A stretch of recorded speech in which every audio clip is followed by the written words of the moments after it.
کتب کو جلایا گیا تھا کہ جو نہر دجلہ تھی وہ سیاہ ہو گئی تھی.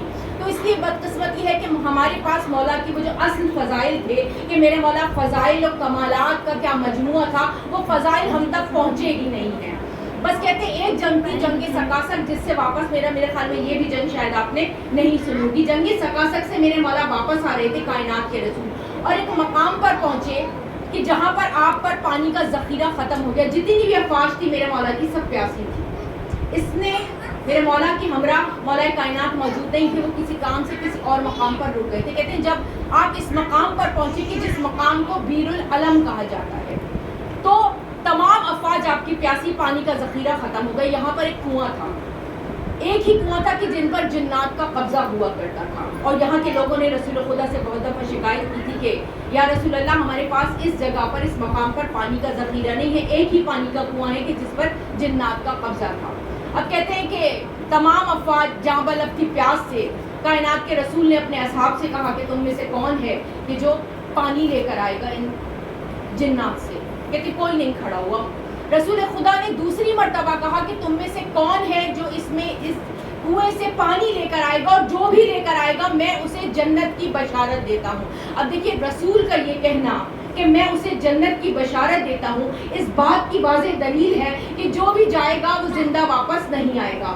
کہتے ہیں جناب ربیہ ابن حارث, یہ رسول کے چچا زاد بھائی تھے, یہ کھڑے ہو کر یا رسول اللہ میں پانی لاؤں گا. دیکھیے یہ بات یاد رکھیے گا, شجاعت کبھی بھی کلمے میں نہیں ہوتی, شجاعت لہو میں شامل ہوتی ہے. اور یہ رسول کا لہو تھے, جناب عبد المطلب کے پوتے تھے. جناب ربیہ کھڑے ہوئے کہ یا رسول اللہ میں لے کے آؤں گا. بس کہتے تلوار آپ کو دیا پائے اس کنویں کے قریب کے جہاں پر جنات رہا کرتے. آپ نے پانی کا ڈول ڈالا, کہا فوراً رسی کٹی اور ڈول نیچے گر گیا. جناب ربیہ نے کہا دوبارہ ڈول ڈالا, اسی طرح سیم ہوا کہ بالٹی نیچے گر گئی. اب جناب ربیہ نے کہا کہ تم جو کوئی بھی ہو وہ ہمیں پانی لے جانے دو. آواز آئی کہ کبھی ایسا ہوا نہیں کہ ہم نے کسی بشر کو, کسی انسان کو یہاں سے پانی لے جانے دیا ہو, لہٰذا ہم پانی نہیں لے جانے دیں گے. بس جناب ربیہ نے کہا اگر پانی نہیں دو گے تو پھر ہم سے جنگ کے لیے تیار ہو جاؤ. یہ کہہ کر کہتے ہیں جناب ربیہ نے جنگ شروع کی. آگ کا شعلہ, جو اصحاب ساتھ میں گئے تھے وہ روایت کرتے ہیں کہ اس کنویں سے ایک آگ کا شعلہ بلند ہوا, بس ہر طرف دھواں ہی دھواں تھا. یہ تلوار چلنے کی آواز آتی تھی یا چیخوں کی آواز آتی تھی. ایک مرتبہ اسی فضا میں سے کہتے آواز بلند ہوئی, السلام علیکہ یا رسول اللہ, ربیہ کا آخری سلام قبول کیجیے. جناب ربیہ اس جنگ میں شہید ہو گئے. کہ جب شہید ہو گئے اب جہاد واجب ہو گیا تھا, کیونکہ رسول نے فرمایا تھا کہ ہم کبھی بھی پہلے وار نہیں کرتے, پہلے جنگ نہیں کرتے, کیونکہ ہمارے وفادار کو مار دیا, ہمارے مددگار کو مار دیا, لہٰذا اب ان جنات سے ہم پر جہاد واجب ہو گیا ہے. اب دوبارہ اصحاب سے کہا کہ تم میں سے کون ہے جو جائے گا ان جنات سے جنگ کرے گا.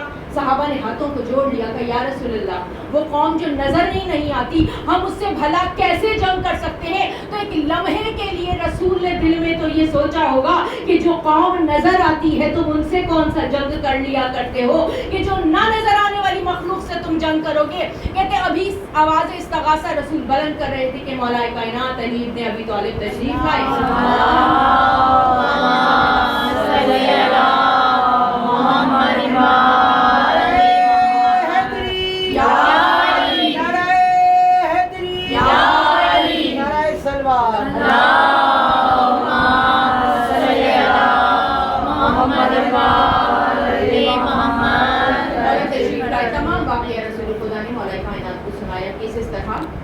پانی پر قبضہ ہے جنات کا, جناب ربیہ جو ہے وہ شہید ہو چکے ہیں. اب اس کے قاتل کا ہمیں بدلہ لینا ہے. بس کہا تلوار دی مولا کائنات کو, اور اس طرح مخاطب ہوا کائنات کا رسول اپنے بھائی علی ابن ابی طالب سے, کہا یا علی جن کا وسواس ہے غلبہ پیاس ہے اور میری افواج ہے زیر زد, یا علی جن کا وسواس ہے غلبہ پیاس ہے میری افواج ہے زیر زد, یا علی ان کو پانی پلا باٹے ان میں بقا, ان پہ احسان کرتا ابد, یا علی ان پہ احسان کر تا ابد, یا علی خیبر و خندق و بدر و احد کا فاتح ہے تو, ہے تجھی پہ رجل کی سند, یا علی ہے تجھی پہ رجل کی سند, یا علی آ گئی مشکلیں اب یہ کیسے ٹلے, آ گئی مشکلیں اب یہ کیسے ٹلے, جب تلک تو کرے نا مدد, یا علی یعنی مشکل کشا تو تو ہی ہے نا.